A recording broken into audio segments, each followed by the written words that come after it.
I just, want to introduce myself. Take a second, say welcome. My name is Lauren Mcconnell. I am the Director of Special Projects at Keller Williams Legacy. It's not really a position that's, something that probably all of you would have at your market center. We're a little bit structured slightly different at Legacy. But essentially my job is project management for the market center. Just working through some larger projects we're doing as a leadership team to enhance our agents' experience. Having that said, I'll tell you a little bit about my background and why I'm sitting here in front of you. I actually started with Keller Williams about 5 years ago in Houston, Texas, as a real estate agent. I had gotten licensed, and about 3 months in, my husband got a job offer in Baltimore. So we picked up and moved to Baltimore, and I transferred my license up here. And from there, in the last 5 years, I switched more to the administrative side of real estate business. Have always been with Keller Williams. Keller Williams Legacy was my home. When we first moved here, as far as where I chose to hang my license. And from there, I was actually the Director of Agent Services in the Annapolis Market Center up until earlier this year. So that's kind of a little bit about me. I'm just making sure that I'm getting everybody joined here, so just bear with me a few minutes. And if you can hear a little voice in the background, that's my 2-year-old and my husband. So I'm at home, and you may see a little person trying to smush her face against the glass throughout tonight. So apologies in advance for that. But we will all get started. All right, I'm just admitting the last couple of people here, and I'll just have to keep an eye on it. But tonight, our topic that we are discussing is prospecting and marketing. So tonight, our goal is to have you walk away to be able to describe prospecting and how it continues or contributes to your lead generation efforts. We'll go over different prospecting methods, and we'll learn how to develop your prospecting plan. So, whoops, sorry, I'm working with 2 screens here. I just want to make sure. So again, there's kind of 2, I don't want to say silos, but 2 areas that we're going to be covering. So, the growth of your business. So lead generating for your buyers and sellers, and making seller presentations and get listings, making buyer presentations and getting listings. And then, on the run side, the running of your business, right? There are two different areas of our business. Market our seller listings, show buyers houses, negotiate contracts, all that good stuff. So as you guys can see there on the screen. So having that said, I am a firm believer of, oops, sorry, I just want to make sure I'm admitting people. I am a firm believer of our big rocks and focusing on our big rocks first.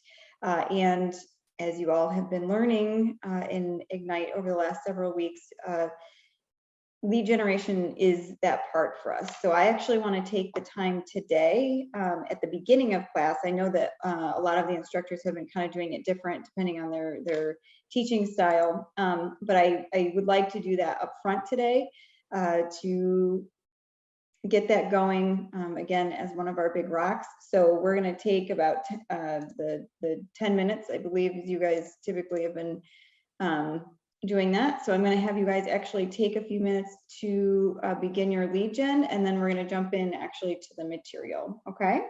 So if you have any questions, just raise your hand in the chat, and I can come back on and answer any questions you might have. But we'll take those few minutes to do that. Okay, and then we'll kind of regroup and really dig into today's material. Okay. Awesome.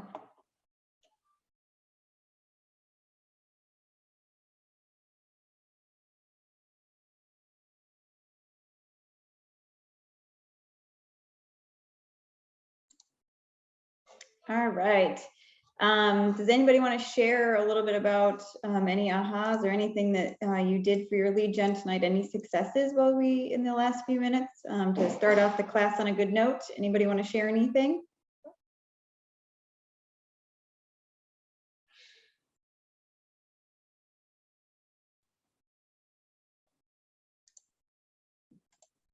Nothing?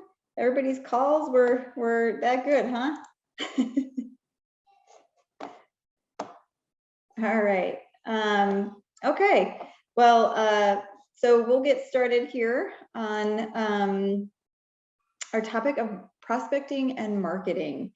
So the image up on your screen should be the lead generation model. So prospecting and marketing are the lead generation efforts that bring leads and contacts into your database. Whether it is prospecting or marketing, and we're going to go over the difference between the two tonight, should never be a practice that you stop, right? Our database is the lifeblood of our business, and it starts with lead generation. So, and when I say it's the lifeblood, we have to treat our database as a living and breathing thing. So we constantly have to feed it. We have to add to it and be in contact with it. So that's where the lead generation piece of this is so vitally important to our businesses. Without these leads and contacts, you won't have any possibility for any closed transactions, and without closed transactions, right? Because we are a transactional based, our livelihood, right, depends on getting paid through a transaction. So this is the first step in completing that process, right? So at the top of the funnel here, there's prospecting and marketing, right? And then you capture leads, and then it turns into number 2 here is a lead. So tracking and offering. So one way and an offer-based touch program. So your leads are sitting in your database, and then your contacts are when you're interactive with your contacts. So it's value-based, touch points with them. Okay, so then it kind of funnels down into, okay, so you have a lead, they become a contact, and then you've actually connected with them, and then you take it to the next level of cultivating them. Okay, then the cultivation turns into appointments. An active listing or an active buyer turns into under contract and then closed. Okay.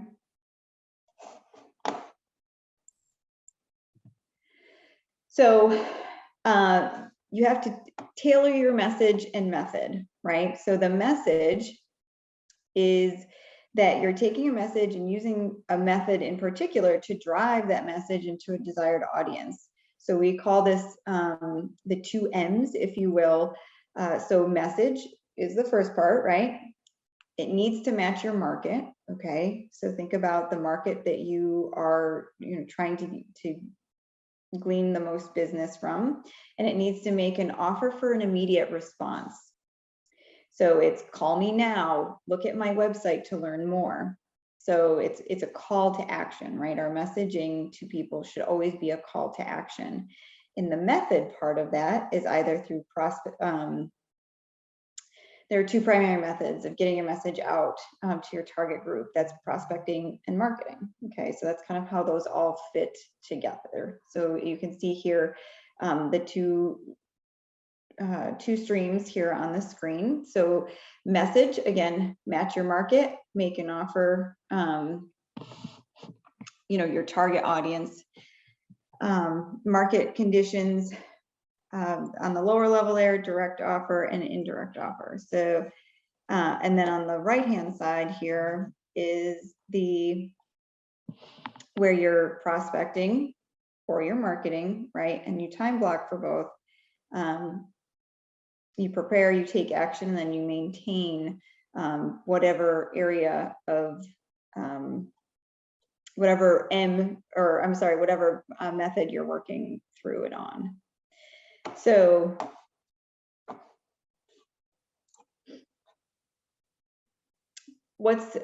so you really need to be prospecting based. Okay, so marketing is kind of an addition and support to our prospecting. So, you know, the difference between that is that marketing can be money intensive. Okay, so when you hear marketing, it's like, okay, is it paid ads on social media? Is it going out on billboards? You know, other ways that you often have to pay for marketing. It's also passive, and it's for long-term results. So prospecting is different in that it's, you know, it is time intensive, but it's proactive, and you usually get immediate results. Okay, so here on that pyramid, you can kind of see that structure.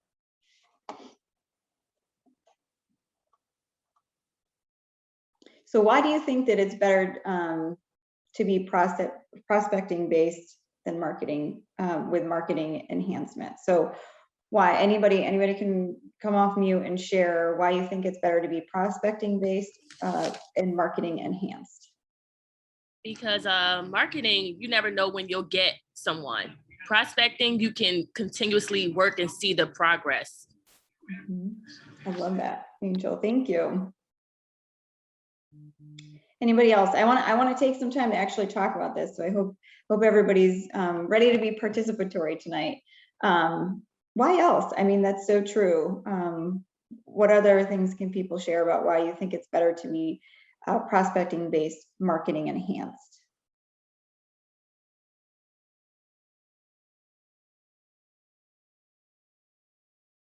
You guys are killing me. It's personal. Say that again. Prospecting is more personal.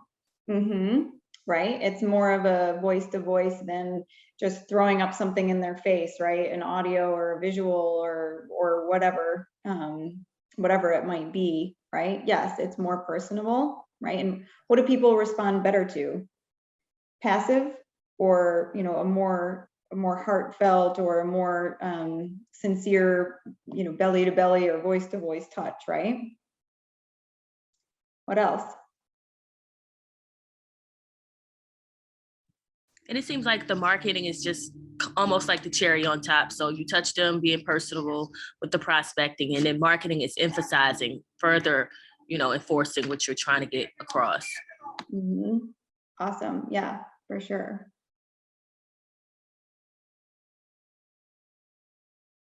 Okay, what else? One more and then we'll move on.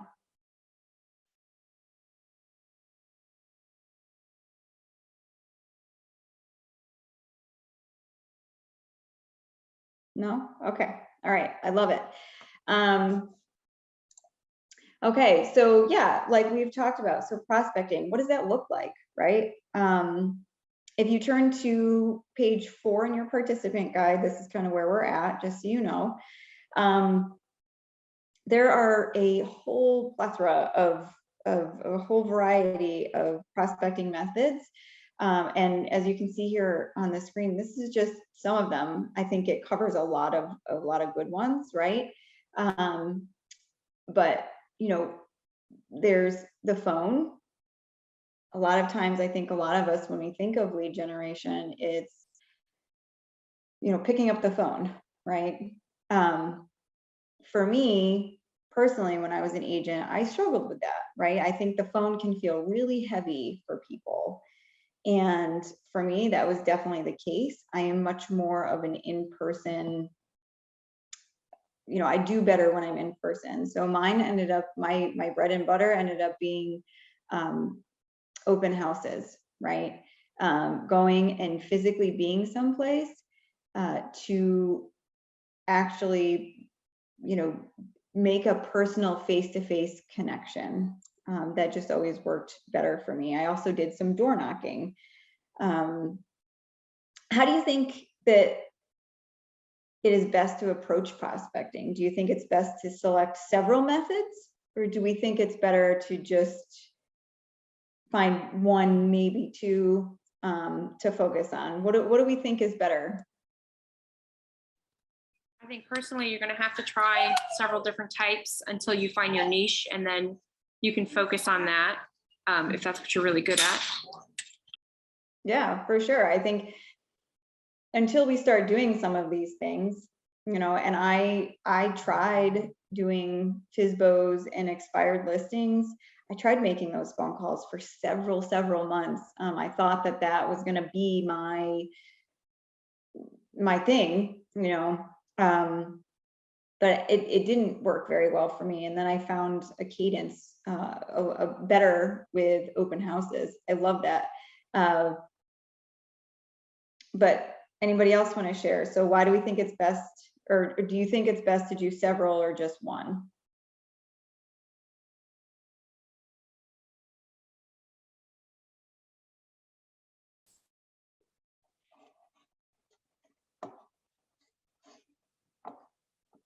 Well, so, you know, not to answer for all of you, but to go off of that, it's about consistency. Real estate, and you will find the longer you are in real estate, the more that you will see that consistency is king. Okay.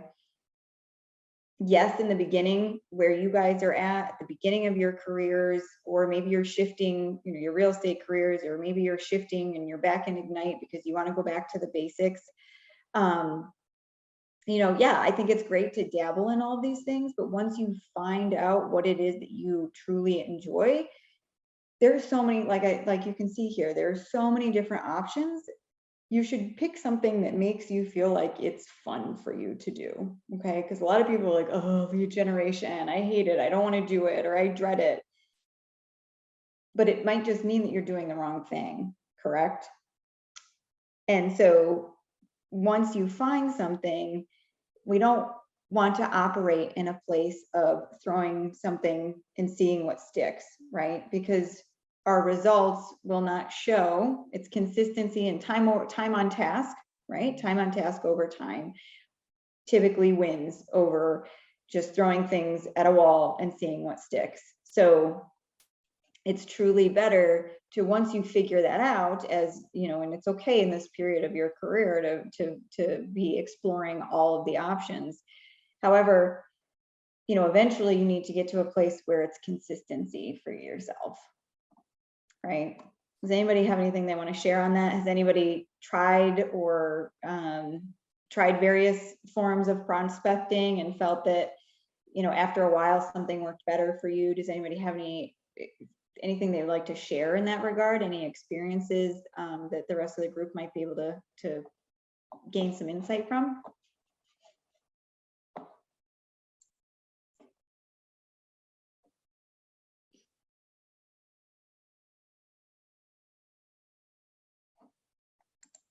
No? Okay.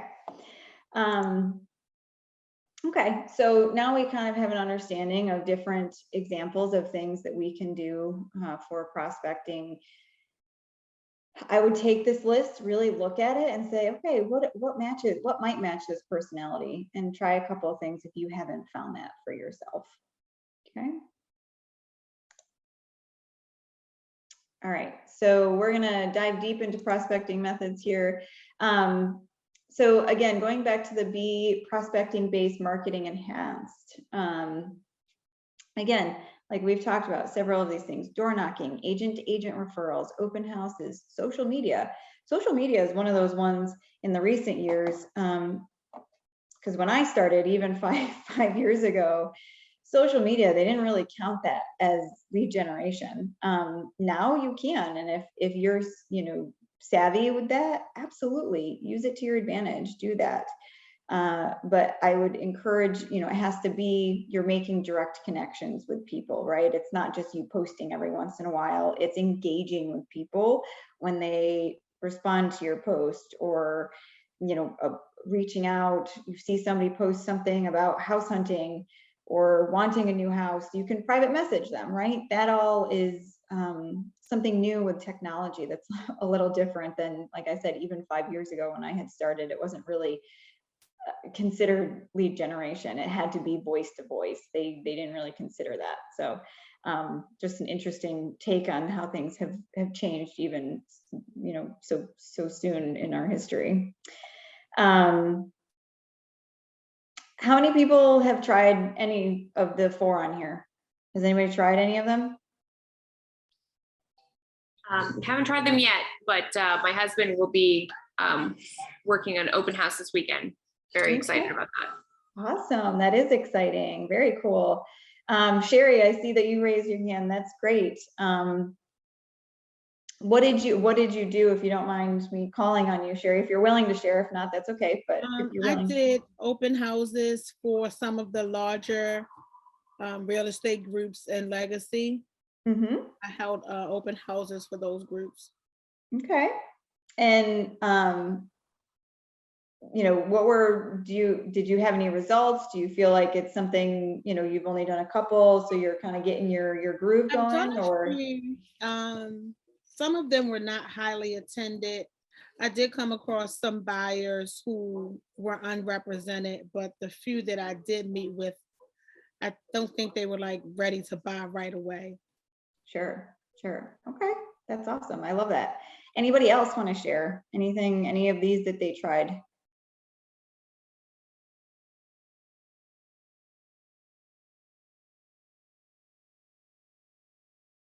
Okay, that's great. And anybody, so since, you know, the 2 of you that had shared, open houses was kind of the one that you had tried. I got my first buyers actually at an open house. I picked a neighborhood. I went to the agent, again, I was in Houston, Texas at the time when I was doing this. And I had gone to the top agents in our office and I said, I'm willing to work, you know, your open houses for you on the weekends. I made my own flyers. I did all of that. And I picked a neighborhood, one neighborhood for a period of time. And I just started showing up in all of these houses. I don't think that I ever actually, I don't recall ever seeing the same people more than once, but it's a good idea, right? If you're going to pick a neighborhood, to pick a price point, to pick that neighborhood, the price point, everything about it, some similarities between all of them. And you might actually start seeing repeat people who are just out looking, right? Especially if they're unrepresented. You know, open houses might be the only way that they're getting in the door. So being really strategic about that and consistent about it, it makes a difference. So like I said, I had actually received my, you know, obtained my first buyer couple. They were a young couple.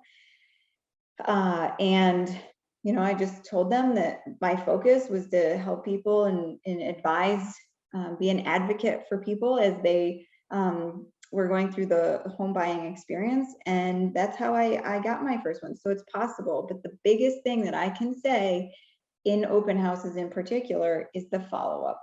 So while you might meet somebody, you know, if they're represented, obviously we do not, you know, go after them in any kind of way, right? They have their agreement with their agent. But if there are clients or customers, right, they're not clients until they sign with us, but if there are customers that come in, they're not represented, follow up.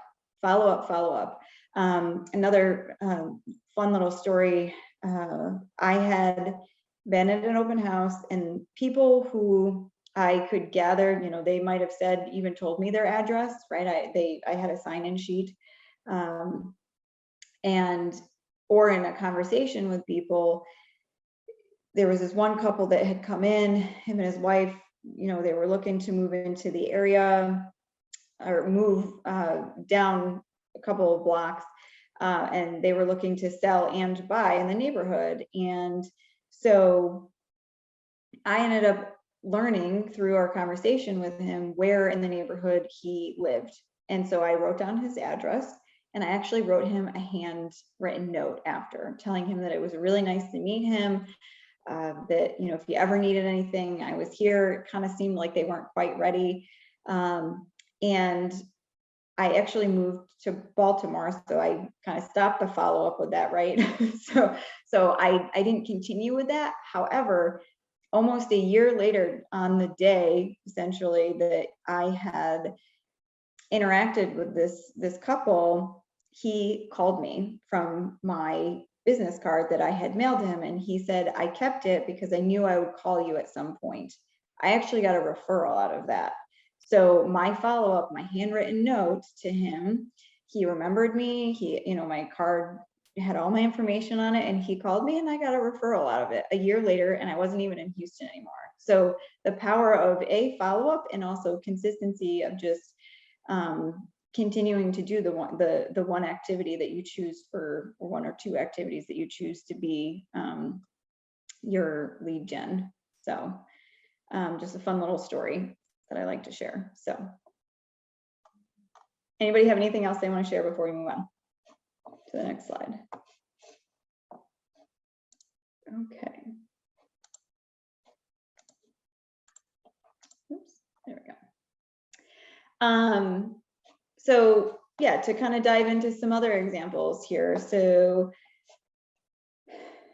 there is door knocking. So door knocking and its benefits. It can help jumpstart your business. You can promote your business by talking to potential clients. It provides you a chance to even promote open houses. So a lot of agents actually will go and door knock maybe a half hour or an hour before their open house. Just go around the neighborhood, especially if you've decided that that's the neighborhood that you kind of want to focus on. But choose to do that. It's not a, hey, I'm trying to sell you something. It's, hey, your neighbor's selling your house. Here's an opportunity for you to come, or if you know anybody who's looking to move into the neighborhood, or who do you know that wants to be your neighbor, right? So inviting them to come to that. It's a face-to-face contact also. So door knocking is that face-to-face. It provides an opportunity to offer advice and to be an available resource. So again, especially if you're doing the same neighborhood, I wouldn't always knock on the same door every weekend. However, they might continue to see your face around. And naturally that kind of just builds almost a farm, right? People will remember you more if it's face-to-face. Ability to enhance your prospecting with marketing material, right? This is an opportunity to take to be prospecting-based, marketing enhanced. So you can leave something behind with them and make sure that they actually have it. Leverage a monthly neighborhood nurture information when appropriate. So, you can glean people's contact information from door knocking. So somebody might say, yeah, I'd be interested to know what is going on in our neighborhoods. You can use Command, our KW Command system, for monthly neighborhood nurture drip campaigns, essentially smart plans. And you can add people. It's a good way for you to obtain people's contact information through that door knocking experience. However, I will say that door knocking does sometimes come with like that drunk monkey on our back, right? The limiting beliefs. So what do we think some of those limiting beliefs that you might have around door knocking, or how have you, or how do you plan, could you plan to overcome some of those limiting beliefs? Just anybody can speak up. What are some limiting beliefs around door knocking?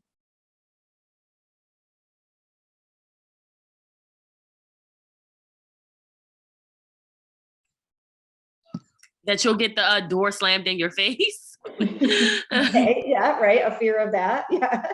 Okay. Yep. What else?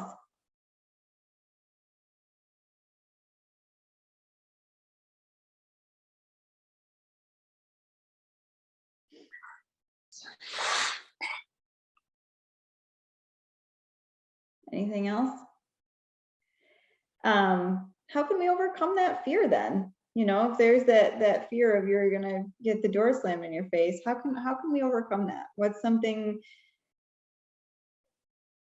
that we think that we could do to try to get around that, to get over it?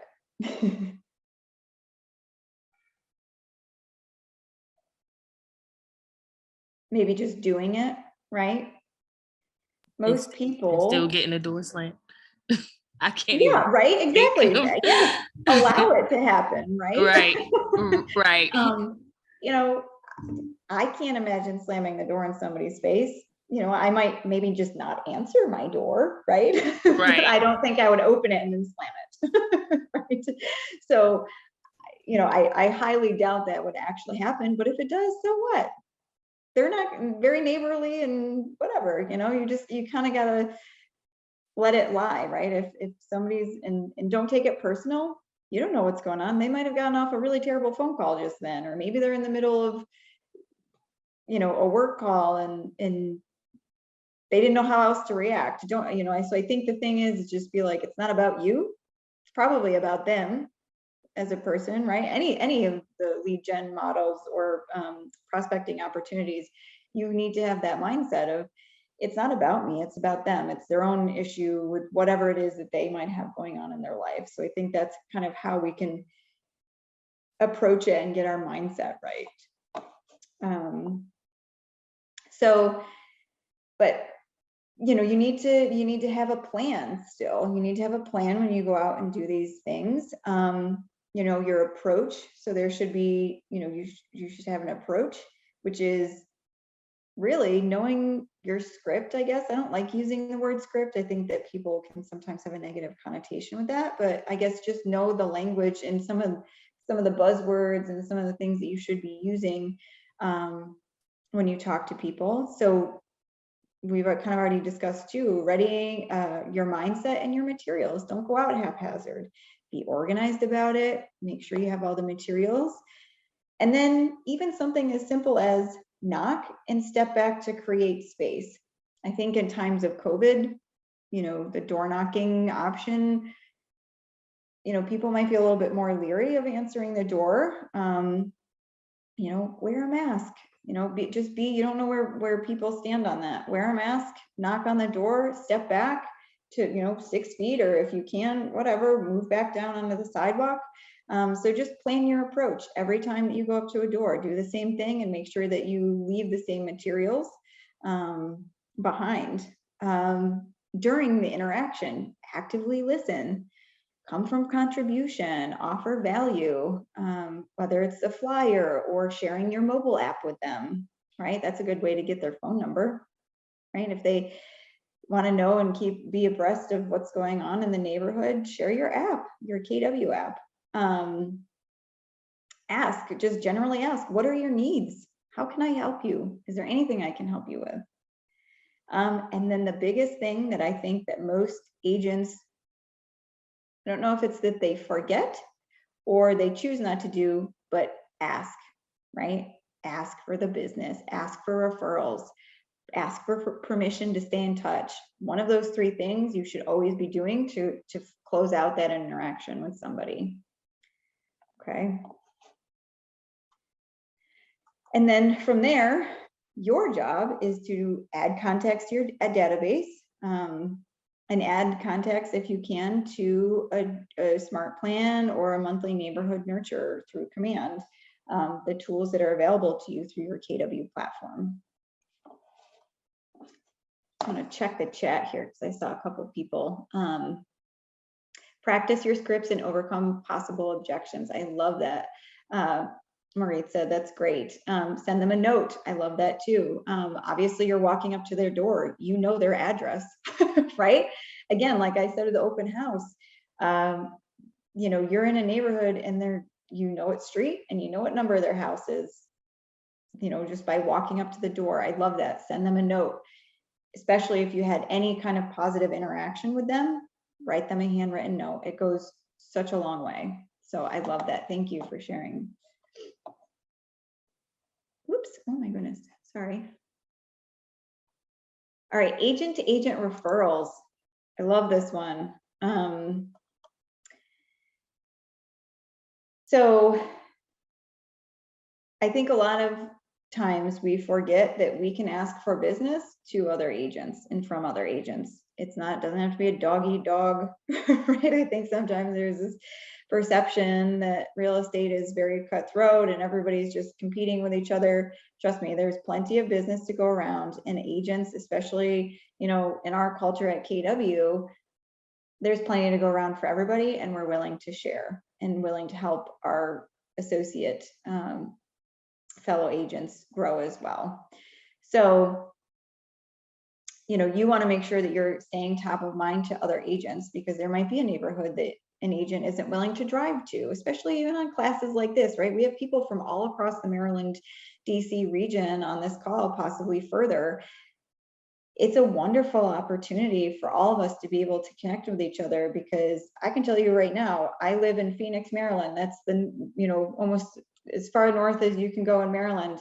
There is no way I'm probably going to be driving, especially with a little one at home and another one due here in January, right? I wouldn't be driving to Linthicum, right? I wouldn't be driving to, or Laurel, I'm sorry. I wouldn't be maybe driving to Laurel or on the outskirts of DC. So it's a really wonderful opportunity for us, because our family is so, our KW family is so wide reaching, that we should take advantage of that. So the best way is to keep top of mind with agents, so they think of you first. So the agent referral model is you grow your network, right? So that can start with the referral portion of your KW Command site. There's on the left-hand side of your Command login, there's the referral network. So you can go in there, and you betcha that when I moved up here to Baltimore, I made sure that I connected with all the agents that I had met in the Houston Market Center, to be able to keep in touch with them, possibly for anybody that moved up here from Houston, or if they had family up here, you never know, right? And then you have to manage it. And then you have to maintain it. So manage it means just being able to stay in touch with them, and then maintain it again, like stay top of mind, whether that's adding them to a separate, this is where the marketing enhancement piece comes in, that you could drip on them a couple times a month, and then, or a couple times a year, and then also continue to pick up the phone maybe and connect with them voice to voice too. What are other ways besides the KW Connect platform, the referral network? How else could you grow your referral network amongst agents? What are some ideas?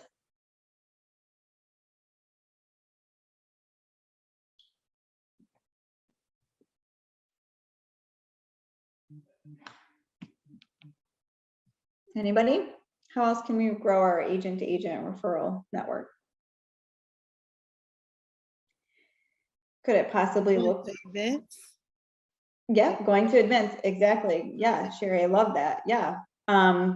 Going to GBBR events, or your board, whatever board you're a part of, going and attending those and networking in that way. Maritza just added, I have family members in several states, Florida, Texas, and California. So agents referrals are great. Yeah, think about the family that you have.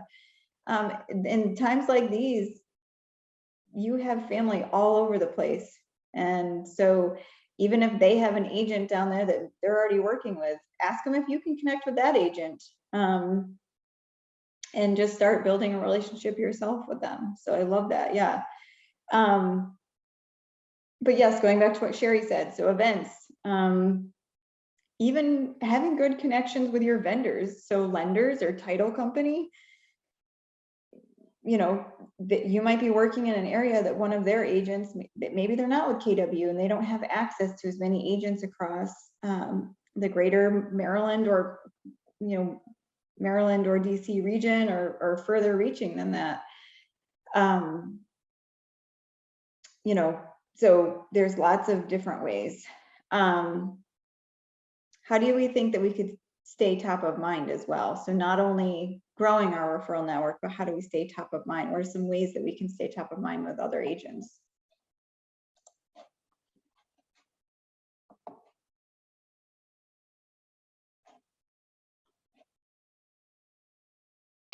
Would you just go ahead and treat them like you would your contact list by just reaching out and saying, hey, how's it going? What you been up to, sort of thing? Yeah, absolutely. Building rapport with them, continued follow-up, right? The follow-up is the biggest part. I would argue that next to lead generation and not doing it, not following up is also one of the biggest pitfalls for agents in their business. So yes, awesome. Oops. Close out of my stuff here. Hold on one second.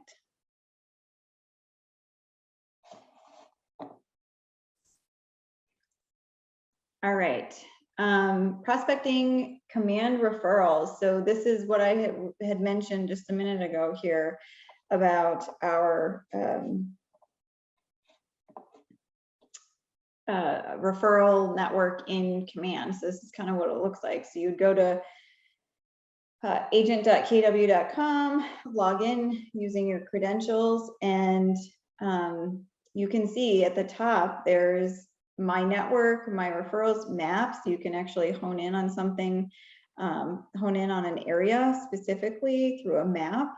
And then you can track all of your referrals. So it's a nice dashboard, clean way to look at it. Has anybody gone on to make connections? And if so, how many do you have?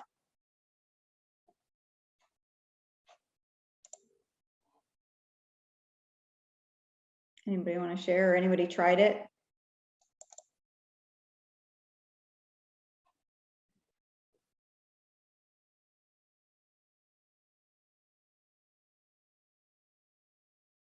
Okay. All right. Well, if you haven't, I would highly, highly encourage you to start doing that as a really simple, straightforward way to connect with other agents.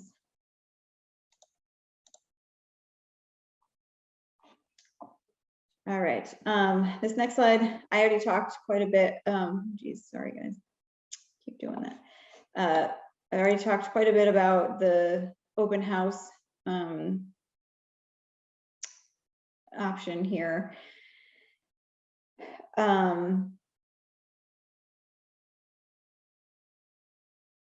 there anything anybody wants to add about open houses? We're on page 7, by the way, of your participant guide. So specifically with open houses, I do want to actually touch a little bit on how you can leverage, or I'll ask you guys, how can you leverage promotional materials to enhance your open house?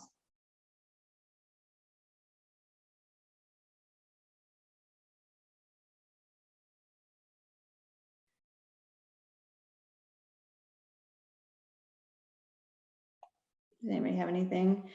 How you could leverage promotional materials? So again, prospecting based, marketing enhanced. Do you think you should walk into an open house without having some sort of takeaway for somebody with your contact information?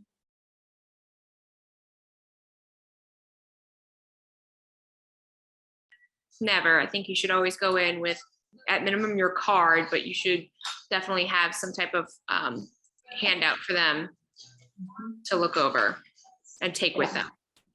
Absolutely. Absolutely. I would firmly agree with that. And, even co-branding is something that a lot of agents do with lenders, for example, in open houses. So providing value in that way. Even social media can be a promotional material tied to it. Take some pictures while you're there, post on social media and say, I'm at this amazing house, swing by and see me. Doing anything like that too is really great as well. Angel, are you raising your hand because you have something you want to add, or you're just saying that? Oh, I really wanted to ask a question about the open house thing. New agent here. And if you're doing this, and this may seem like a silly question, but if you're hosting a open house for an agent as a favor, aren't the people that come in leads for them? I mean, or is that the incentive, just to go there so that you can get leads? Hey, I can't do this open house, so you can go there in my place, type of thing? Yeah, I'm really happy that you asked that question, because within our world and our culture at KW, the leads that you get, and it should be the agreement with the agent that you are doing the open house for, every lead that you get walking through that door should be yours. Okay. Yes, it's their listing. However, they're giving up that time, right? That's not their lead gen time, that's yours.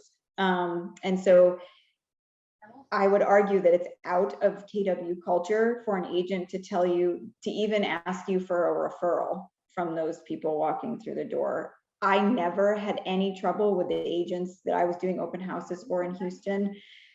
Nobody once ever asked me for the list after. It is a good idea to offer and to do your due diligence, and the professional thing for you to do as an agent is to follow up with the agent that you're doing the open house for. And also, I would like to make sure I state here, you cannot do open houses for anybody that's outside of your brokerage. So even though, just make sure that, you know, if you're with Keller Williams Legacy, you're doing an open house for Keller Williams Legacy. You cannot legally do an open house for somebody who's in like the Upper Marlboro office or the Annapolis office or anything like that. So make sure that you're not, you know, you're staying within that. So that's one thing that I like to just make sure I add for people. But the other part, but like I was saying, so that it's professional for you to follow up with the agent that you're holding the open house for, to just give them a number. We had 10 people walk through the door. You know, 3 of them were looky-loos. Not really, you know, they're just neighbors. They've never been in the house, wanted to see it. You know, 2 that were, you know, you could even say a young couple that are definitely actively looking.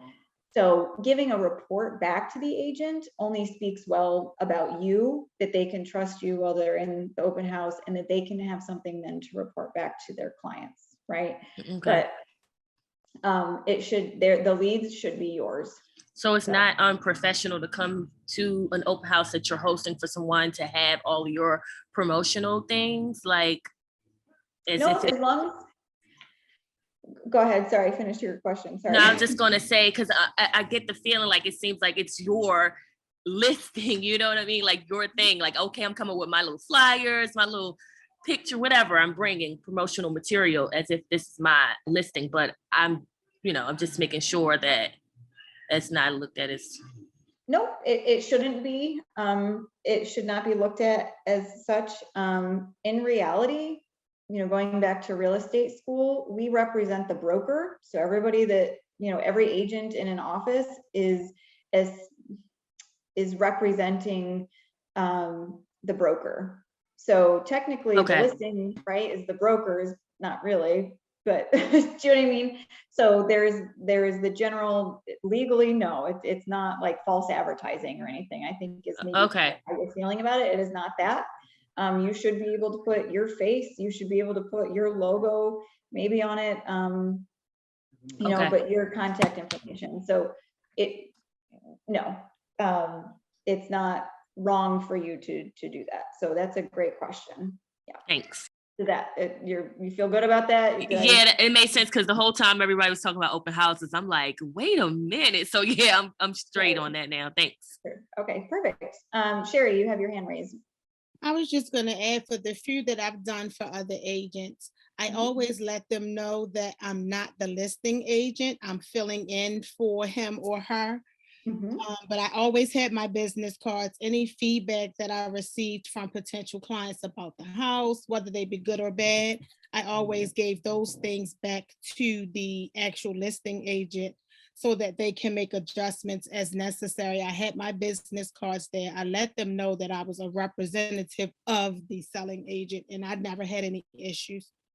Yeah, absolutely. Yes, absolutely. Yeah, I think just, you know, saying up front, you know, I'll, especially if they give you any feedback, I will be sure to present this back to the listing agent. But I'm a colleague of theirs. I work with this person. And I'm standing in for them today. Yeah, I love that, Sherry. Thank you. That's great. Perfect.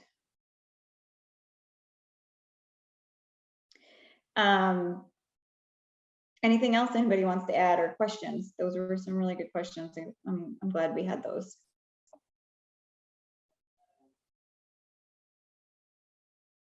Okay, great.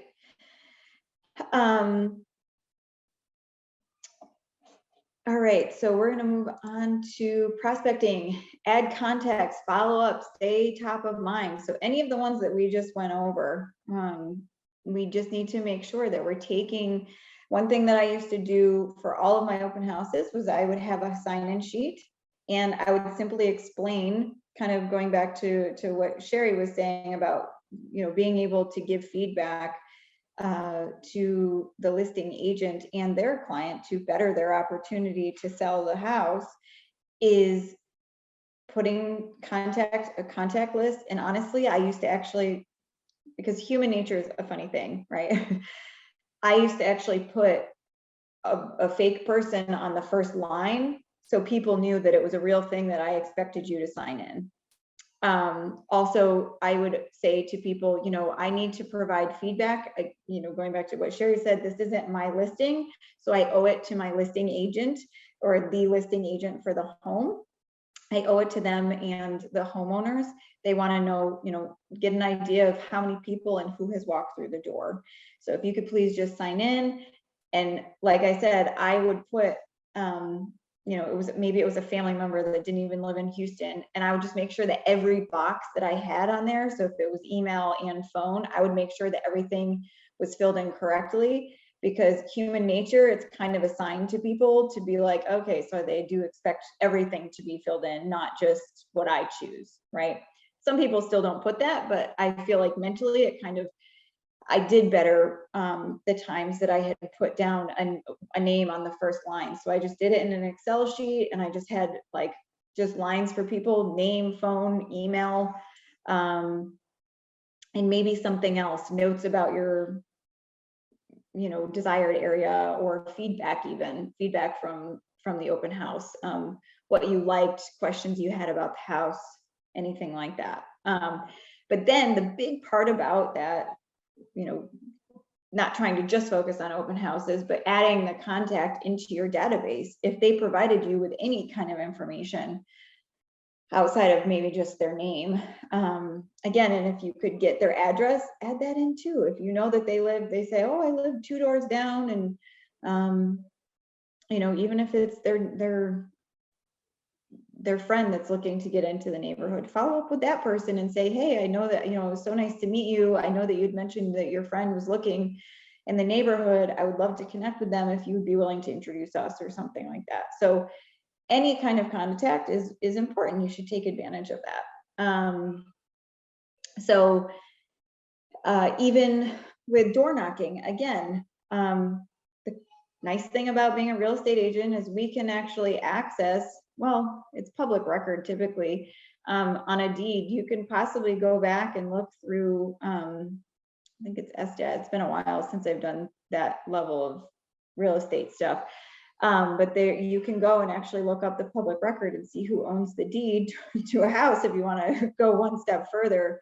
If you went to a door, you're like, oh my God, I can't remember that person's name, or I remember their last name, but I can't remember their first name. You can go look up the property, and if it matches, if they weren't a renter or something, if they were actually the homeowner, you can go back and take that contact information, add it to your database. Make sure you add tags, add that you met them at an open house or something, or open house contact, or door knocking contact. So especially for tracking purposes, as your business does get bigger, you can track where your leads are coming from better if you're doing a good job from the get-go of tracking and tagging people how and through what form of prospecting you found them in. Okay.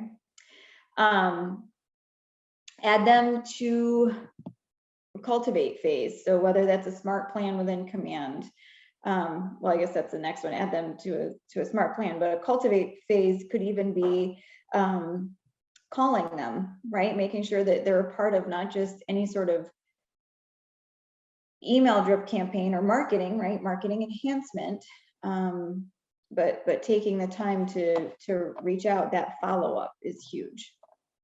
Okay. anything that anybody wants to add or questions on this part?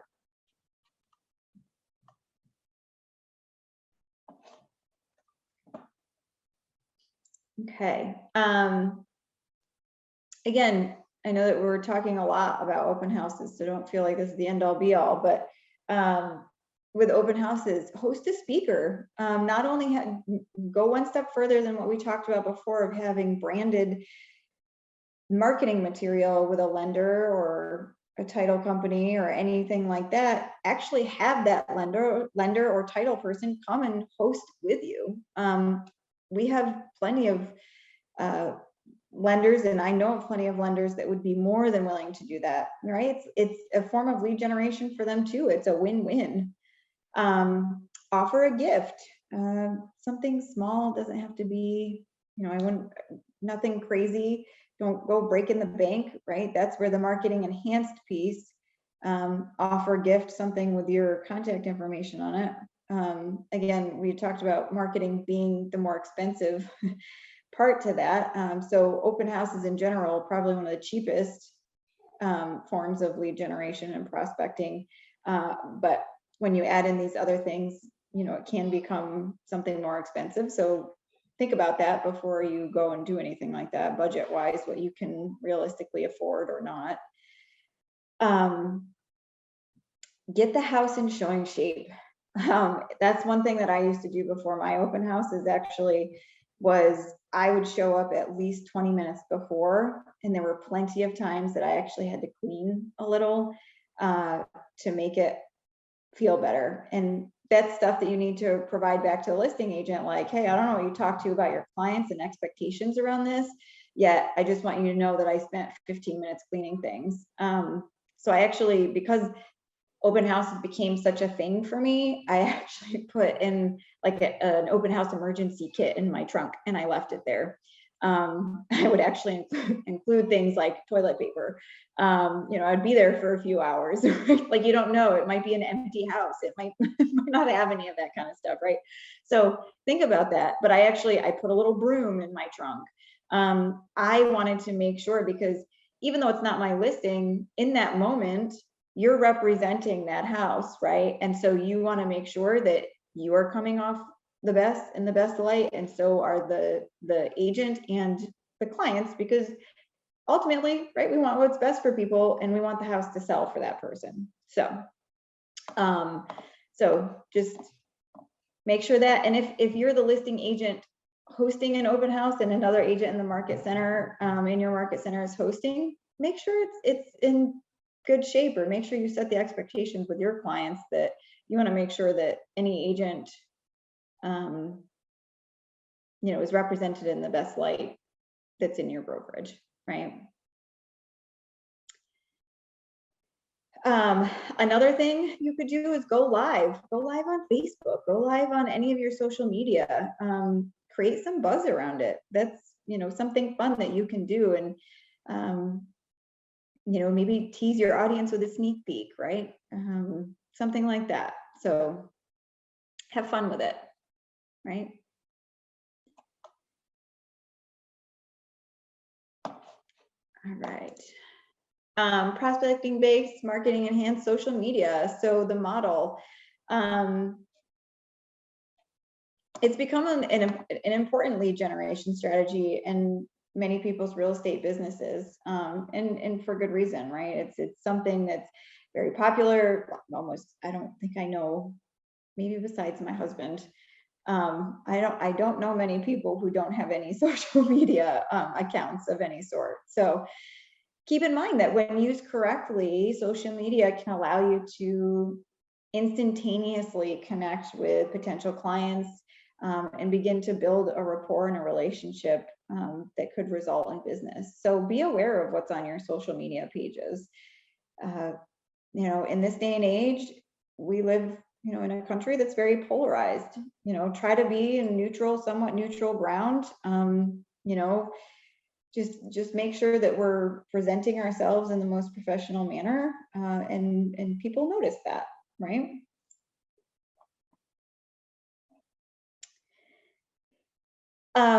What's really important to remember about social media is that you select a strategy. You'll need to consider what platforms you want to post in, being consistent, posting regularly. Think about your branding. You know, it might just be that you always just put the Keller Williams Legacy or Keller Williams Select Realtors or whatever your market center. Make sure, by the way, that you're getting the correct logos from your market center. But be consistent, or if you have your own logo, which KW does allow, right? That's one of the benefits of being here, is that you could have a purple logo, even though the company as a whole is red and white and gray. Okay. Create a social media presence for your business, a business page. Again, schedule posts, or yes, schedule posts. It sounded backwards, sorry. Schedule posts, create drafts of posts that you want to schedule, right? Sit down once a week. Maybe it's on Sunday evenings. This is your social media time. If you know, or on a Wednesday or something, and you've lined up three open houses, or you're door knocking in 3 different neighborhoods, post about it beforehand, let people know, and then give them an update when you're at the open house or when you're actually physically door knocking, right? You know, seek your prospects. Who are you going to target? You know, especially with the way that social media is set up now, you can very easily direct towards certain, you know, people that live in certain areas. So you can do paid ads, you can do all of that kind of stuff. Makes it pretty simple, but you can be super hyper focused. Share other people's posts. If you're close, or if you're connected with say you're doing, again, going back to an open house, if you're doing an open house and you're connected with the listing agent whose listing it is, share one of their posts that they post about the house. Share it and then comment and say, can't wait to hold this open on Saturday, come see me, something of that nature. And then monitor. You got to monitor the post performance. Make sure that you're going back to see how many shares, how many people viewed it, how many likes you had, comments. If people comment, don't just leave them hanging out in cyberspace. Write back, say thanks for commenting. Even if there was no action and they didn't necessarily ask a question, comment back. If it's somebody that you haven't talked to in a long time, oh my gosh, how are you? Or private message them. There's lots of ways to engage. Again, so that kind of falls under, I guess, the service part of this.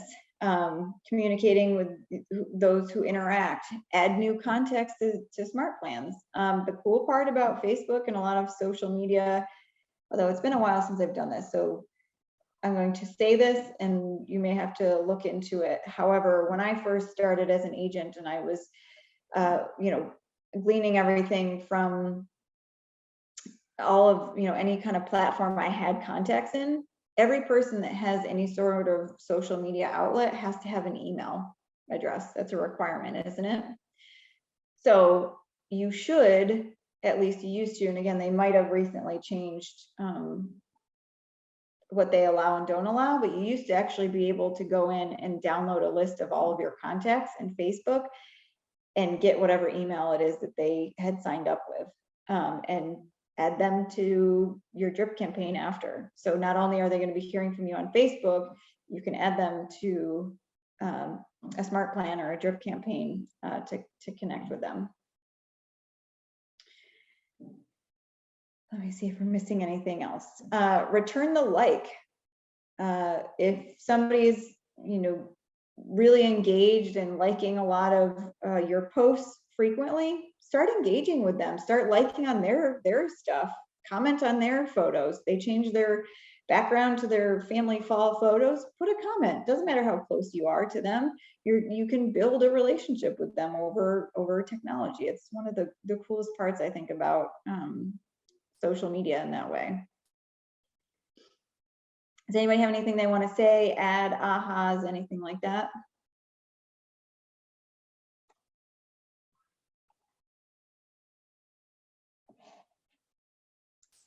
So to kind of continue on this track, there's the 80-20 principle. Okay, we talk about that a lot at KW.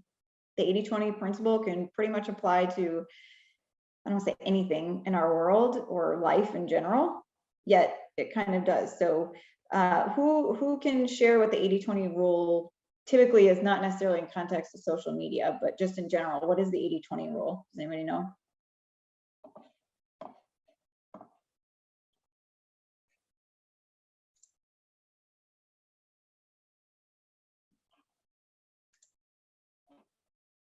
Okay, so the 80-20 rule is that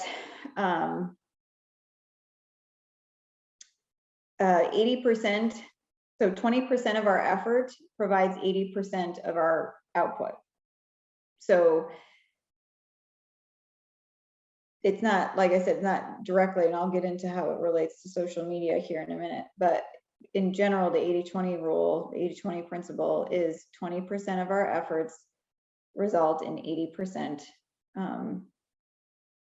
of our output. In terms of social media, they're saying that 20% of your pages and your posts and engagement should be business, and 80% should be personal. Okay, if that's all you ever talk about is your business, most people are going to tune you out. Okay, the best way to become and build a rapport and become personable with people is to share the softer side of us, right? It's the non-business side of us, and they don't feel like we're always just out there looking for the next lead. We might be in our head, right? But they don't have to know that, and they certainly shouldn't have to feel that, right?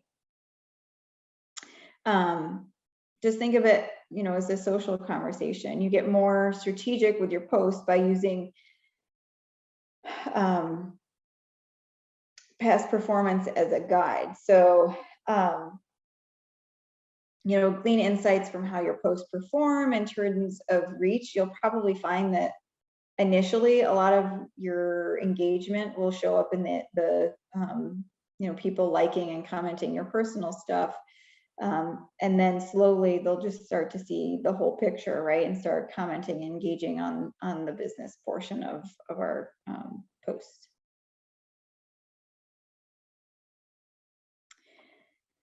I have a question on social Sure. media before we move on.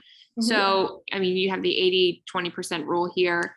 My husband and I are new agents just getting started out, and I was suggesting to him that we create like just a business like Facebook page, and link it to our personal accounts and focus on, you know, real estate postings and such from that, and then refer on our personal pages to our real estate page? Or do you think it would be a better idea to just mingle it into our personal pages, period, and not have like a separate like Facebook page?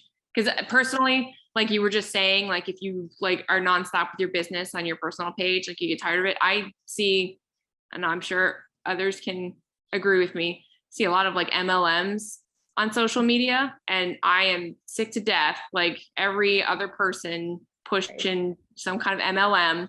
And, you know, I hate to like be put into that fold with them, like, oh, you know, she's just talking about real estate, like that's all she wants to do. So I don't know what your thoughts are, you know, regarding that 80-20%. Should it be like all on your one page, or should you just like refer to a separate page? Yeah, I mean, I think so. There's some pros and cons to it. Of course, there's also the management of it. So, oh, and I have to post on managing two different pages, right? There's something to be said, right, for the activities and the length of time it takes to post on two, even though it's easy to share.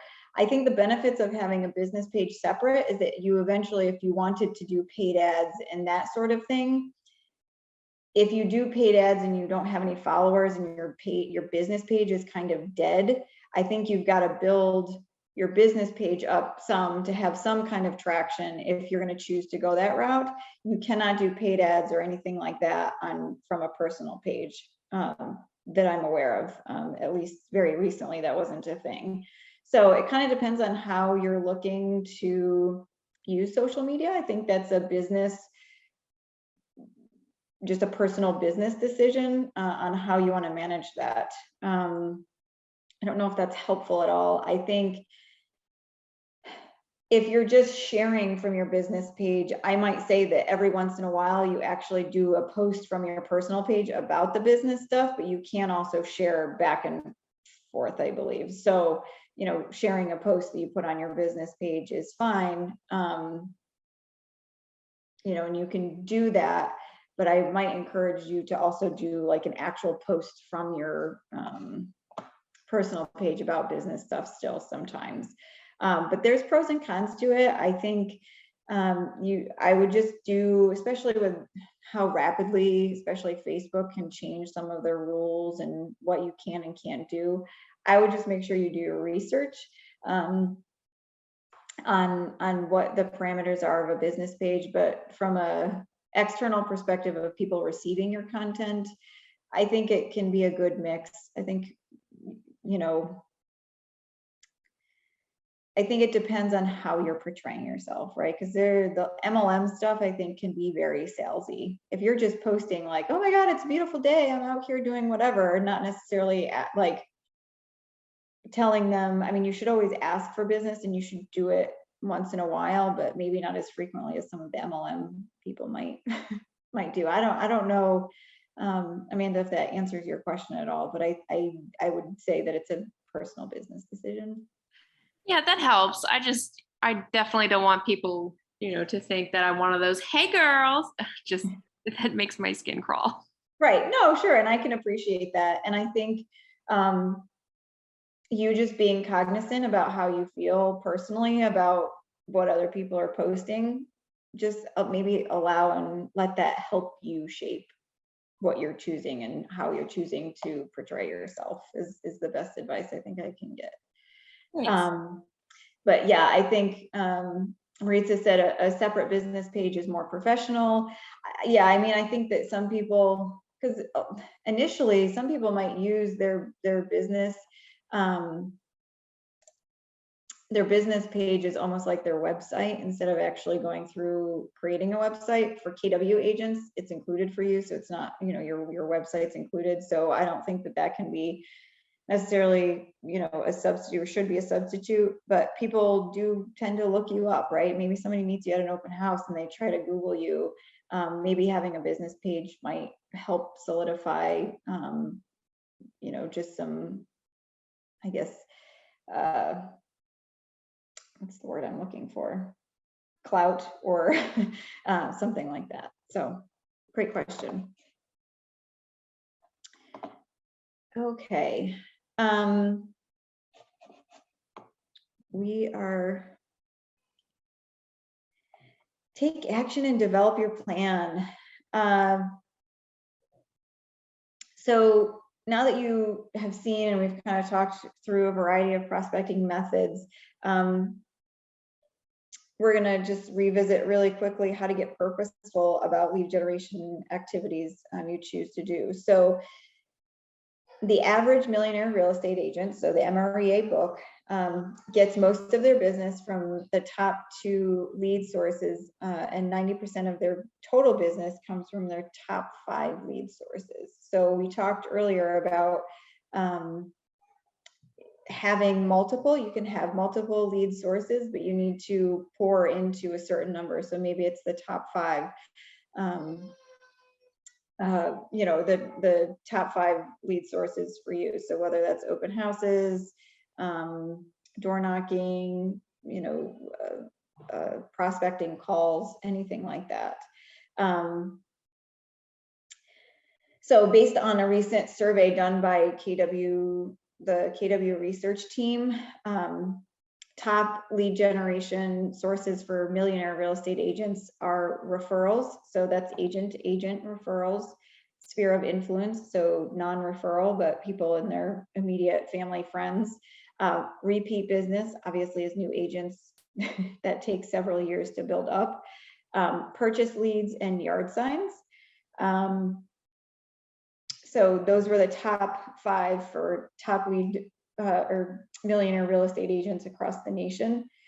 This is not to say that this is all what you feel like you should do, right? Like you shouldn't drop doing what you're doing. If it's working for you, whatever you're doing, stick with it. Consistency again.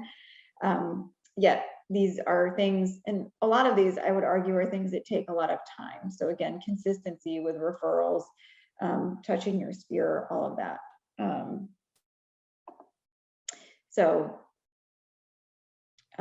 You know, it's just an interesting thing to look at sometimes, to see where our top agents are and what it is that they're doing in their businesses at their level. So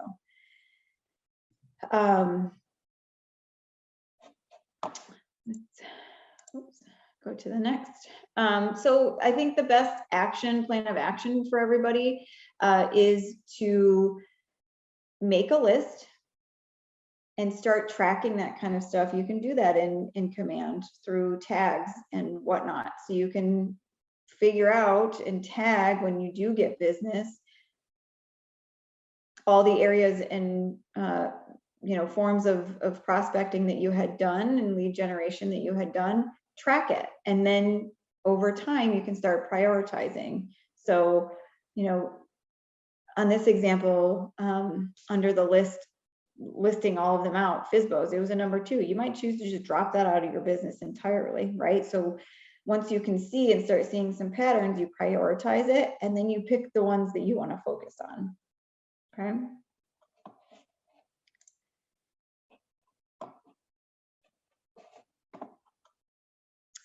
All right. So again, developing the plan, sticking to it. And I know that we only have about a half hour left, so I want to make sure that we get into, because I feel like we did talk quite a bit about some of the marketing enhancements that you can do, but I do want to jump into that PowerPoint to go over some of that material. So for now, I just want to take a minute to really quickly do ahas. You know, maybe is there anything, for example, like any of these 4 questions, how's your thinking changed after some of our discussion? What ideas or mindsets are new for you that maybe we hit on tonight, if anybody's willing to share? I have a couple. Sure. The first aha was when you host an open house and you have the sign-in sheet, put a fake person first. Like, that seems like a no-brainer, but that's actually like pretty clever, you know, so that people follow suit and fill out all the information that you're looking for. But I think the biggest aha for me tonight was looking at the different ways that I could be out prospecting.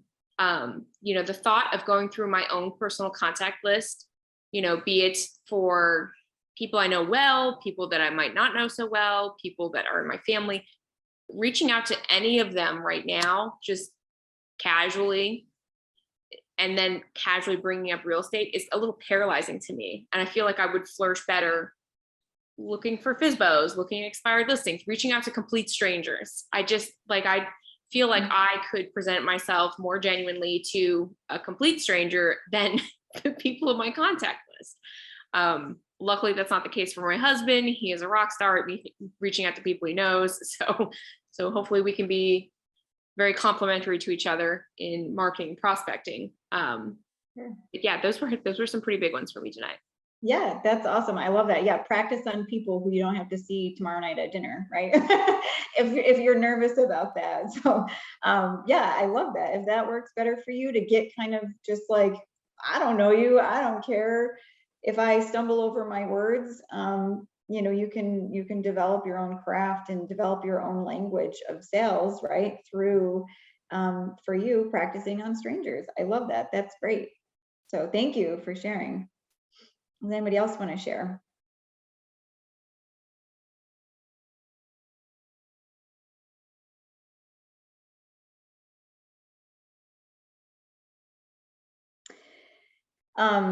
Okay, great. So we'll come back to some more ahas in general. Like I said, I want to make sure that we are covering all of our topics here. And I want to make sure I get to some of the marketing talking points. So I'm actually going to let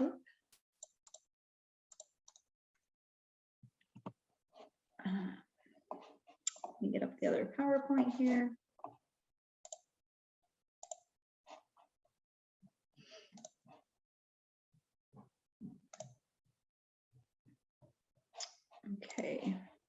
So moving into the marketing piece, and again, I apologize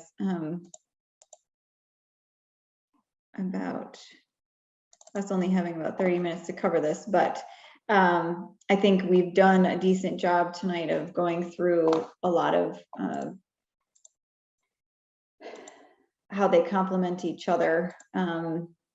So again, I want to reiterate talking a little bit about how marketing is money intensive, passive, and is long-term results, while prospecting is time intensive, it's proactive, and gains typically immediate results because of, you know, making direct asks in that moment. So over here, so we're going to dive a little bit into marketing. So again, on the left-hand side here, we can see all the prospecting opportunities. There's a category that's basically both, right? There's some overlap there. And then there's the side that's total, you know, 100% marketing. So when we think of marketing, yeah, radio, newspapers, putting a wrap on your car all the way around, right? Saying, you know, having your business name on it, magnets,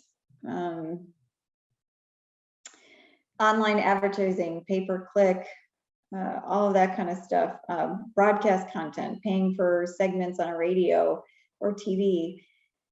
That stuff is expensive. Direct mail, yes, you can do it in a relatively affordable way, direct mail, but it's still things that you're going to be spending money on. And so I believe that any real estate coach would tell you to put in the time effort of prospecting first, get some deals under your belt, and then start creating a marketing budget to complement your prospecting. Has anybody here tried any of the marketing methods that are shown on the right-hand side here? Has anybody taken a dive into any of that?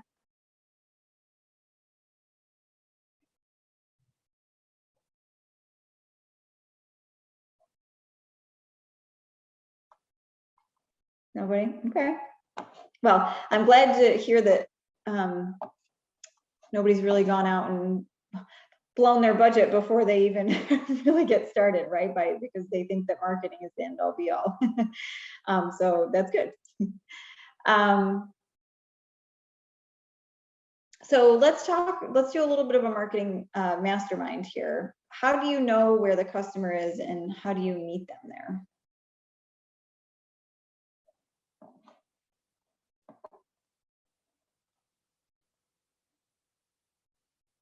You ask. Okay.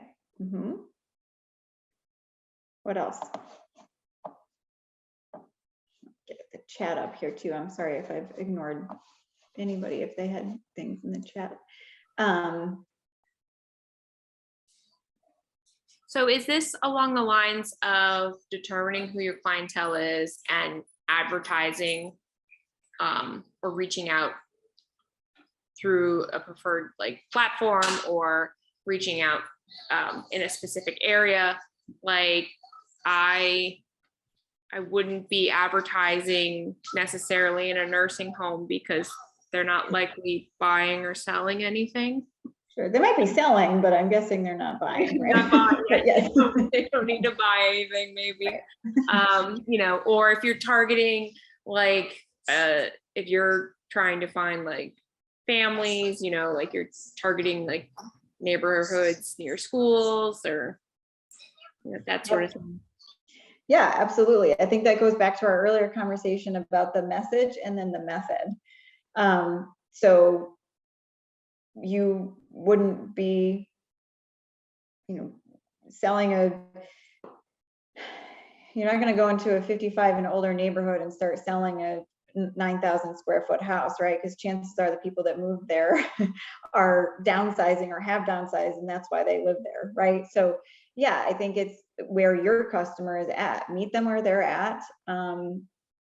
Figure out outlets that demographic of person or that neighborhood where they get most of their communication from. If it's from their, their HOA, maybe it's getting into relationship with the HOA somehow. I don't just kind of thinking of some other, examples, but yeah, it's figuring out who your customer is for your business and then meeting with them where they're at. And where they get and glean most of their information from. How do you think that we communicate our value proposition?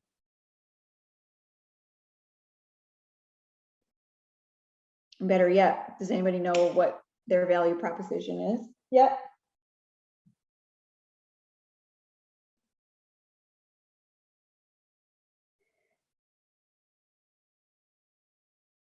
Okay, so I think that's probably a good place to start. Know what your value proposition is and then communicate it. How is it that you and your business, how do you want your business to provide value to the clients in the demographic or the neighborhood or the customers that you're trying to reach? So really, important question to ask ourselves and to craft. How can we always come from contribution or connect in a meaningful way? How do we think we can do that? I think this goes back to your value proposition. You're talking about what we can do for the customer, the client, and how we can help them, achieve their dream of home ownership, or, how you can help them sell their home. Mm-hmm. Yeah. Awesome. I love that. Maritza said in the chat, you state your value proposition in all your materials. What makes you stand out from the competition, right? Yeah, absolutely. And I think coming from contribution is always making it about them. It's never about you in the sale that, yes, it's about it. You provide value by listening to them and what their needs are, and then you're able to assist them with saying, and having a conversation. Corey just said try to meet the customer's needs, right? So it's figuring out what they need and then discussing how you as an agent can help fulfill their need, right? I love all of that. Thank you for everybody participating. How important do you think branding and aesthetic consistency is in your marketing, and how do you achieve it?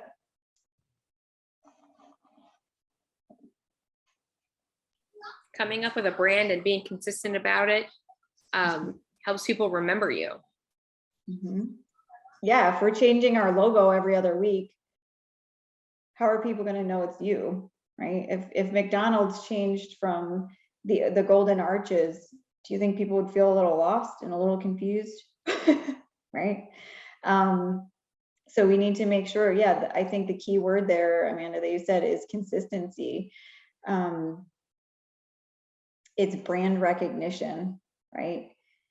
Yes, in your early stages right now, you might be trying out a few things, and that's fine, and people rebrand all the time. Yet it's a conscious and a consistent effort that needs to be made. So Maritza said branding consistency is crucial to developing your brand and your image. It's true. It's very true. So we just need to make sure that we are being consistent in that. Again, like I said, in the early stages of your business, this is a good way even for you to engage on social media. Have your database help you pick a logo if you're choosing to go out and get one created or make one, right? Again, I'm not a proponent of spending money on that type of stuff because it can be a very expensive venture. But if it is something that you're thinking of doing, there's very inexpensive, Fiverr. There's some websites out there that you can have them come up with and create, for a couple of bucks, maybe a logo or something. But I will say, make sure that you are being compliant with the state and what you have to have your brokerage name always in your logo somewhere. You always have to have it attached. So you can't just be advertising yourself as your independent brokerage. So I would like to say that as a CYA, I guess, if you will. Just make sure that you are following branding guidelines for the state. But Corey said in the chat, branding identifies who you are and what your mission is. Yeah, absolutely. So it helps people identify you with certain things. Yep, I love that. Okay, so in the interest of time, I'm gonna kind of go on. I appreciate everybody's participation. That's wonderful.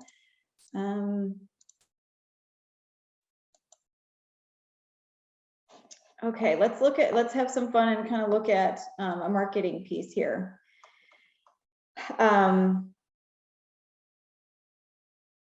What do you think the purpose of this marketing piece is?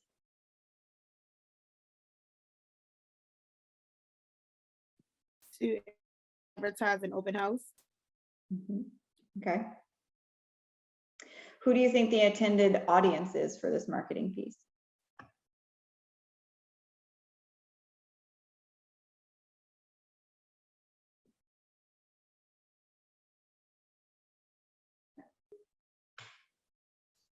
Corey said family. Okay. Who else do we think the intended audience is?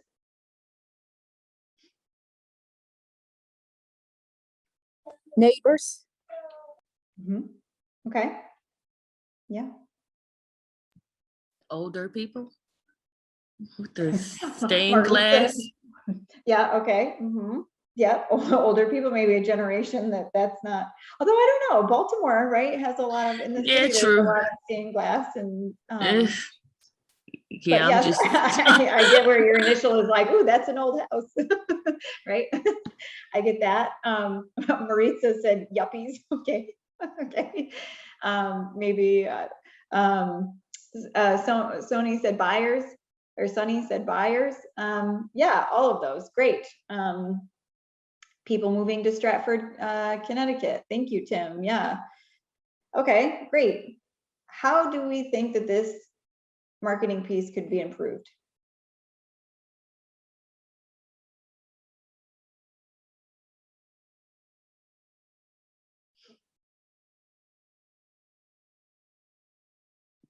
Show the front of the home. Okay.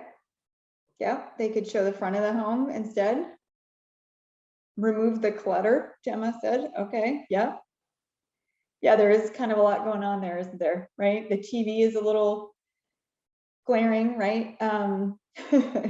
Maritza said, show a person in the house. Corey said, maybe add people. Karen said, multiple pictures if showing inside. Yeah, show different rooms. With this angle, like maybe you could see where they're trying to show a couple different rooms, right? You get a little bit of the kitchen, the dining room, the living room. But yeah. I have trouble finding out like where, like You're Invited is very large, but then like I'm searching around for a little bit, like, oh, the address is actually right underneath there, you know? Yeah. Yeah. That was, and then the logos at the bottom were also really kind of difficult to see. Yeah, it's kind of busy, right? Like I feel like the two things that are probably the most important are somewhat lost because of the picture that they chose, right?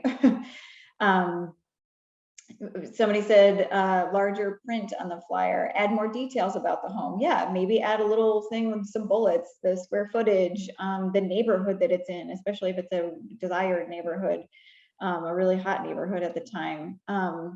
Yeah, it's like, for me, looking at this, I'll share that I don't know that you need to put the "you're invited." An open house indicates on its own, open house, that it's open to the public, right? So I think putting in the "you're invited" kind of, you know, that's what you see, and then you just kind of look at the picture with a lot of different colors and a lot of stuff and clutter, like everybody's been saying. Yeah, it's a lot. So definitely. what method of marketing could be used to reach the audience intended for this particular piece? What are some avenues that somebody could use to get this out? It could definitely be on social media. Yep, social media for sure. Corey says, sorry, but it looks really dated. Yeah, yep. Okay. Maybe is it wrong to like hand it out in the neighborhood, like about people that's walking by? Nope, not at all. I mean, that's basically kind of going back a little bit to what we were talking about, the prospecting. Some people door knock before their open houses. They go Right. into the neighborhood and they door knock. Absolutely. Put this, you know, maybe just do a door hanger instead and hang it on their door. Or if it's a piece of paper, you know, fold it, roll it, and kind of stick it in their door jamb or something. Don't stick it in their mailbox because that's not legal, right? We're not allowed, we're not the mail person, so we can't be sticking things in people's mailboxes. But yeah, absolutely. No, that's totally fine to just hand that out. If there's a neighborhood square and people are out having coffee, go and do that. Absolutely. So kind of thinking about all the things that, you know, we were a little critical of, right, on this marketing piece. What do you think you'll want to keep in mind when you're creating your own marketing pieces? What are some things that you might have learned from this really short exercise? Like, what are some things you're like, oh yeah, I need to keep that in mind? Most flattering pictures and definitely details prominent, like about the house. Yeah, absolutely. I love that. What else?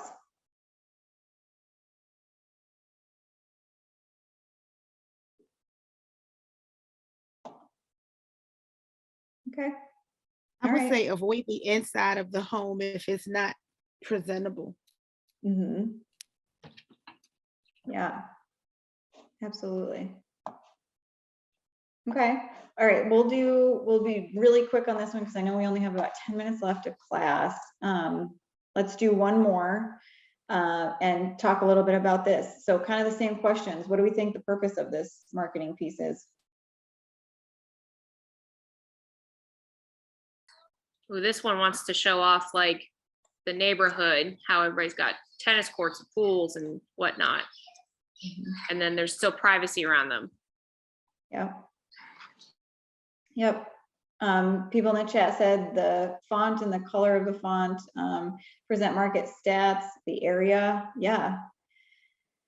Do you, what do you think that the intended audience, like, how do you think that a marketing piece like this would be pushed out to people?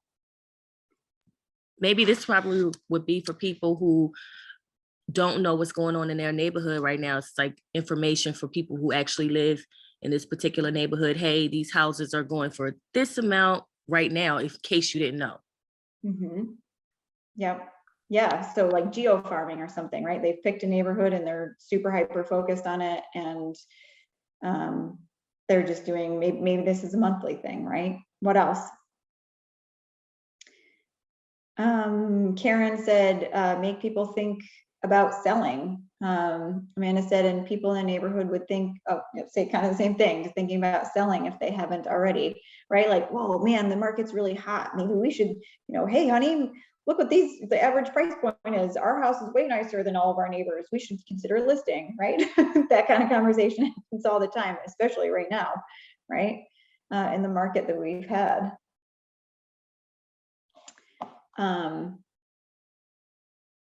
Yeah, targeting to a specific neighborhood. Yep, absolutely. Okay. How might we improve a marketing piece like this?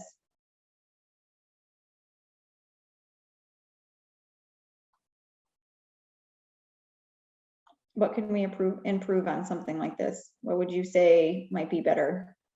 Would it? I'm not sure if some contact information, like if you would want to reach out to the particular agent that sent this, like, hey, if you want to learn more, my email or phone number.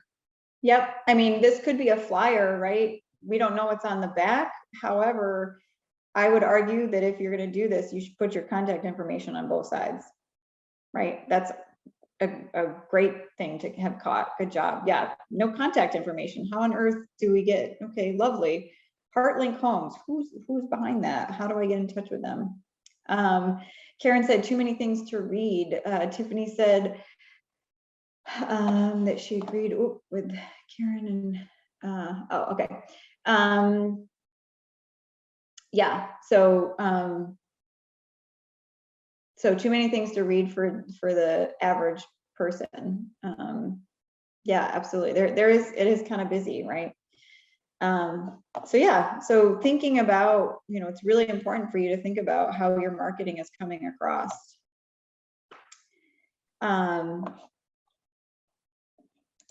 Oops, sorry, hold on guys. Can't seem to get to the next slide. Here we go. Okay.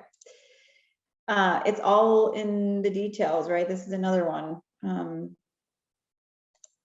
We'll skip over that just in the interest of time. So campaigns in command. So when you log into your KW command, you can actually go to, there's a campaign section, and you can do through paid ads, you can do emails, you can do direct email posts. So social media posts, quick posts, all through your KW command. So you can actually start these things from your command portal.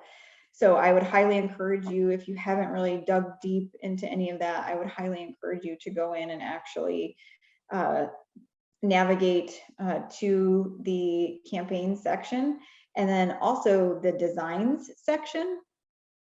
That's where you can create some flyers in there and use to be posted in the campaigns. So designs is where you would design a postcard, a social media post. There's tons and tons of resources in there, pre-templated things. You obviously have to make sure you're editing the correct photo of the house that you're doing, the correct address, and all of those things you have to update, but the base is there for you to use. So I would highly encourage everybody to hop in their command system, play around. You can't break it, and if you do, Gary Keller would say bravo, thank you, let's fix it, right? Because we're trying to always be better and fix any of the glitches and anything like that that might come about. But it's a very robust system for you to be able to use with an insane amount of resources for you in there. So go in, if you're doing an open house or you're going to be door knocking, go in and see what templates are available to you and just use that. You don't have to recreate the wheel. There's a lot of it that's already done for you, and that's one of the benefits of being with Keller Williams, is the amount of support and resources that are available to you to be able to do some of this stuff relatively easily. So okay, so we have 5 minutes left, and I really want to take some time again, even just in our short marketing section here, what are some ahas? How will your behaviors be different going forward? What actions do you think you'll take moving forward regarding your marketing? I definitely learned about the campaigns, more about the campaigns in command, and because I don't have like those branding things, the flyers and the postcards, and that makes you look way more professional. So I'm going to go into command and work on that. Awesome. Yeah, I love that. And, because tonight, obviously we're crunching a lot of material into a short amount of time. There are so many resources. If you get in there, you're like, oh my God, this is so overwhelming. There's an info button at the top. Like, you can actually go into your KW Connect and watch videos on how to do that. Every week through KW Connect, there's a training calendar. They have stuff pretty much all day, 5 days a week with, it might be something that's pre-recorded, or it could be something new features that they're rolling out. So just stay plugged into that. It's really important for you guys to, maybe time block once a week or every day to kind of go into there and just peek around, see what's new. But campaigns and the smart plans and the designs section, I think are would be so beneficial for people to take time to look at those. So thank you for sharing that. Anything else? What other behaviors, what other things might you implement in your business from our discussions tonight? I think the biggest takeaway tonight is that there's no one right way to do things. You can try something different if it's not working for you, and there's lots of tools available to help you. Yeah, awesome. I love that. You know, I think it's again, I know I already said it, but it's just honestly, Keller Williams has created something for us that is so unique. You know, we don't necessarily, while we can go out and talk to lenders and have people co-brand with us, if we're not ready to do that and we don't have those relationships, we have so many things available to us just at our fingertips for free, right? For us to just go in and use, and they're professional, they look good, right? And that's going along with our marketing conversation tonight, is just being consistent, being professional, thoughtful about our messaging, right? Anything else? Anything else anybody wants to share or say about tonight? Questions that maybe you're still, you know, didn't get answered, that you feel like, you know, you're itching to get a response about.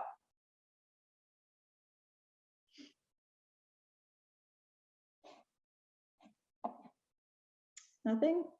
Okay. All right. Well, again, my name's Lauren Mcconnell. I'm the Director of Special Projects at Keller Williams Legacy. You know, I hope that you found value in tonight, and I hope that you can walk away with just, you know, a few little nuggets. And I really hope that you continue to attend the Ignite sessions. I'll say that honestly, I took it right out of the gate when I was in Houston, and this course honestly totally propelled me. It did ignite my business, and, you know, learning from so many different, you know, you guys get to hear a different voice every night and different perspectives. People are in different parts of their business. While I'm not in sales anymore, I have the sales experience, but I'm also, you know, I just, you know, being in the industry for 5 years, you know, you kind of pick up little things along the way. So just always be learning based, and I hope that you guys continue to enjoy your Ignite experience, and that we're always here. Any of the teachers are here as a resource for you. So it's been a pleasure, and you know, I wish you all the best of luck, and I hope, you know, anybody that's in the KW Legacy Market Center, I hope to see you around. Come back to our leadership corner and see me. So okay. All right, everyone. Well, have a wonderful evening, and we'll talk to you later. Thank you.